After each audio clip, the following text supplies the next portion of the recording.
Good morning student. आज का अपना टॉपिक है हॉर्टिकल्चर में चैप्टर नंबर फर्स्ट, या टोटली अपने सिलेबस के अकॉर्डिंग देखते हैं तो चैप्टर नंबर 7। कौन सा है? Chapter number 7।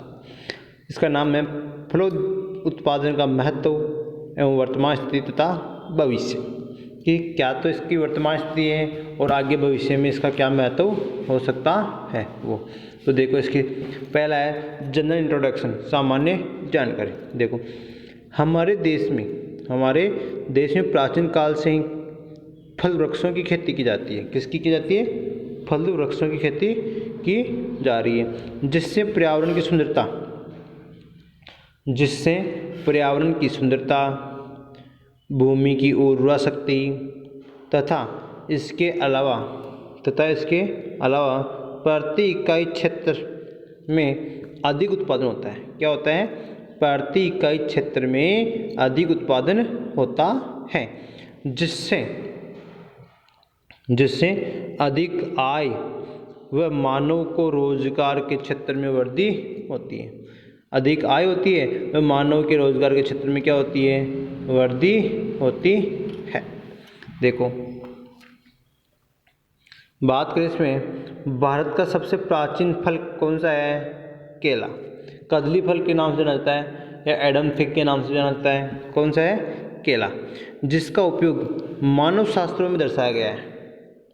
कहाँ पर दर्शाया गया है? मानव शास्त्रों में दर्शाया गया है तथा नारियल का धार्मिक महत्व भी बताया गया है। क्या किया है? नारियल का धार्मिक महत्व। अब आपको पता है कि नारियल हमेशा है कि मानव के जन्म, परण व मरण तीनों कार्य जो इसके हैं उनमें सब में क्या काम आता है? नारियल काम आता है। फिर है फल वृक्षों की खेती को बढ़ावा चौथी पंचवर्षीय योजना में दिया गया। कौन सी पंचवर्षीय योजना में दिया गया? चौथी पंचवर्षीय योजना में फलों की खेती के ऊपर विशेष जोर दिया गया। 1971 में अखिल भारतीय समन्वित फल सुधार योजना प्रारंभ की गई, जिसका मुख्य उद्देश्य फल वृक्षों की खेती में आने वाली समस्याओं को दूर करना था। इसका मुख्य उद्देश्य क्या था? कि फल वृक्षों की खेती में जो समस्या आती है उस समस्या को दूर करना ही क्या है? अखिल भारतीय समन्वित फल सुधार योजना का उद्देश्य था। अब आता है फल उत्पादन का महत्व। टॉपिक क्या आता है? फल उत्पादन का महत्व। और फल उत्पादन के महत्व में पहला ही पॉइंट है मानव आहार में महत्व। इसमें देखो, फलों से विटामिन्स, खनिज लवण, रेशा, वसा, कार्बोहाइड्रेट, प्रोटीन आदि प्राप्त होते हैं।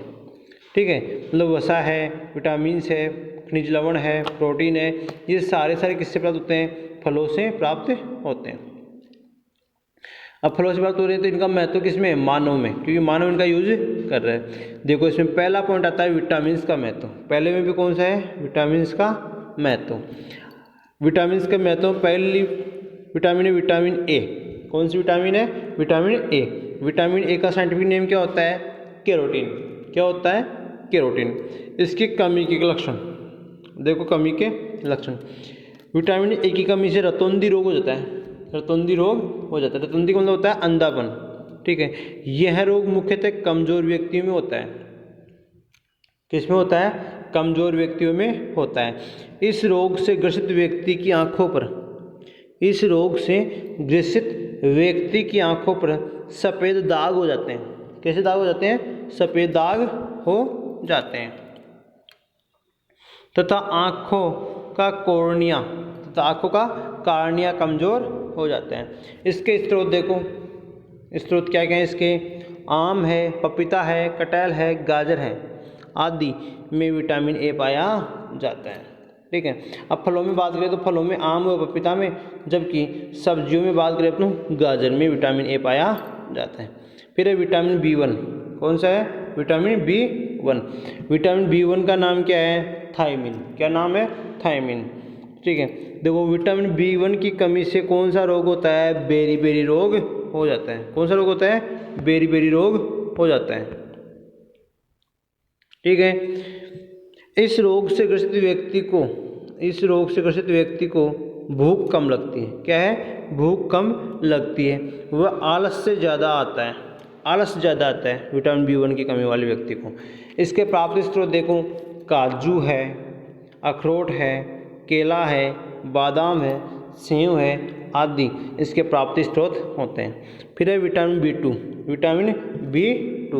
विटामिन B2 का साइंटिफिक नेम क्या होता है? राइबोफ्लेविन। विटामिन B2 का साइंटिफिक नेम क्या है? राइबोफ्लेविन। इसकी कमी से होठों के किनारे फट जाते हैं। किसके किनारे फट जाते हैं? होठ के किनारे फट जाते हैं। इस रोग से ग्रसित व्यक्ति को भूख कम लगती है। क्या है? इस रोग से ग्रसित व्यक्ति को भूख कम लगती है एवं वजन भी क्या होता है? कम हो जाता है तथा मुँह में बार बार छाले हो जाते हैं। किसकी कमी से? विटामिन B2 की कमी से। फिर है इसके प्राप्ति स्रोत देखो, प्राप्ति स्रोत बिल्व है। ये बिल की जगह बिल्व होता है, बिल्व।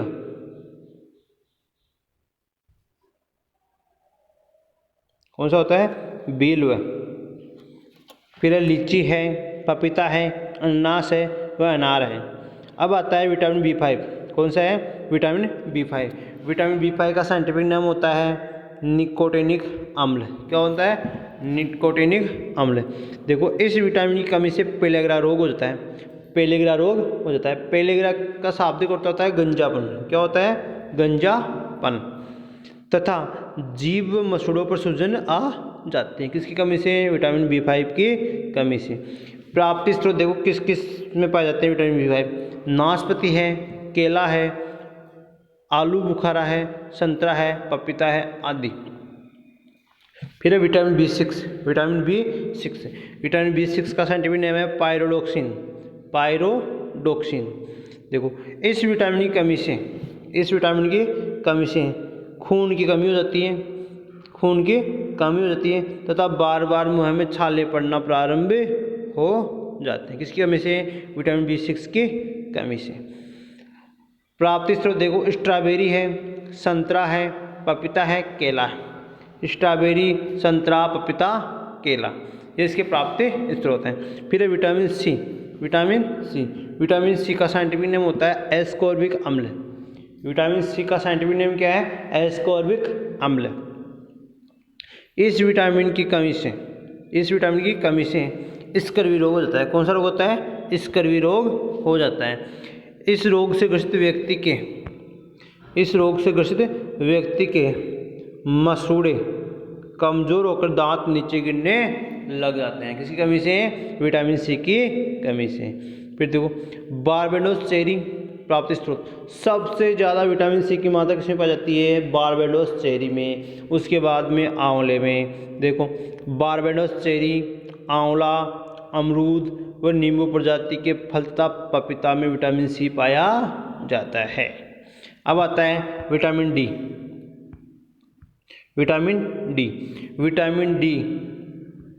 विटामिन डी का नाम क्या है? एग्रोस्टोरोल। देखो इसमें विटामिन डी की कमी से रिकेट्स रोग हो जाता है। कौन सा रोग होता है? रिकेट्स रोग हो जाता है। इस रोग से ग्रसित व्यक्ति के घुटने क्या है? घुटने अंदर की ओर झुके हुए रहते हैं। मतलब रिकेट्स का लक्षण क्या है? घुटने अंदर की ओर झुके हुए रहना। प्राप्ति स्रोत देखो बारबेडोस चेरी है, आंवला है, अमरूद है, नींबू है, नींबू के फल है, चीकू है, आम है, पपीता है तथा इसके अलावा सूर्य का प्रकाश। क्या है? सूर्य का प्रकाश।